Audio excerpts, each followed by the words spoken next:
Hebrews chapter 11, by faith. Now faith is being sure of what we hope for and certain of what we do not see. This is what the ancients were commended for. By faith we understand that the universe was formed at God's command, so that what is seen was not made out of what was visible. By faith Abel offered God a better sacrifice than Cain did. By faith he was commended as a righteous man, when God spoke well of his offering, and by faith he still speaks, even though he is dead. By faith Enoch was taken from this life, so that he did not experience death. He could not be found, because God had taken him away.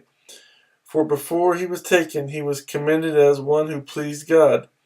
And without faith it is impossible to please God, because anyone who comes to him must believe that he exists, and that he rewards those who earnestly seek him. By faith Noah, when warned about things not yet seen, in holy fear built an ark to save his family. By his faith he condemned the world and became heir of the righteousness that comes by faith. By faith Abraham, when called to go to a place he would later receive as his inheritance, obeyed and went. Even though he did not know where he was going, by faith he made his home in the promised land, like a stranger in a foreign country. He lived in tents, as did Isaac and Jacob, who were heirs with him of the same promise. For he was looking forward to the city with foundations, whose architect and builder is God.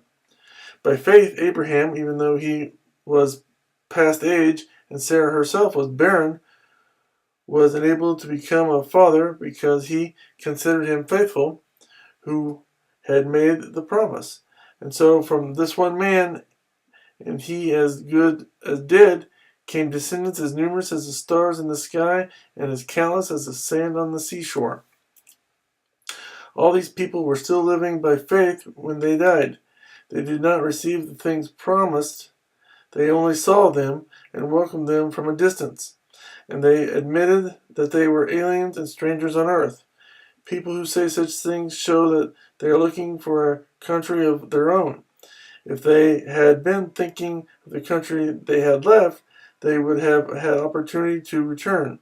Instead, they were longing for a better country, a heavenly one. Therefore God is not ashamed to be called their God, for he has prepared a city for them.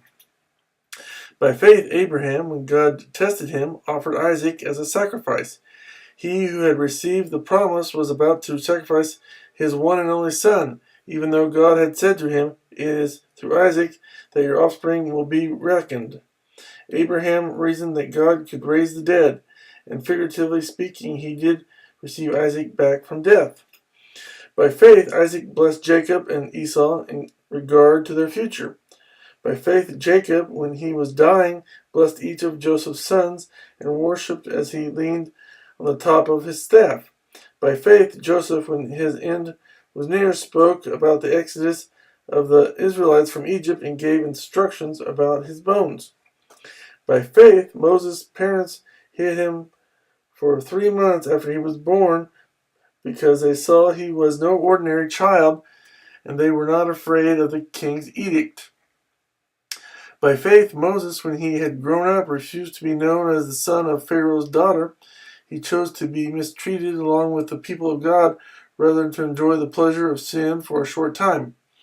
He regarded disgrace for the sake of Christ as a greater value than the treasure of Egypt, because he was looking ahead to his reward.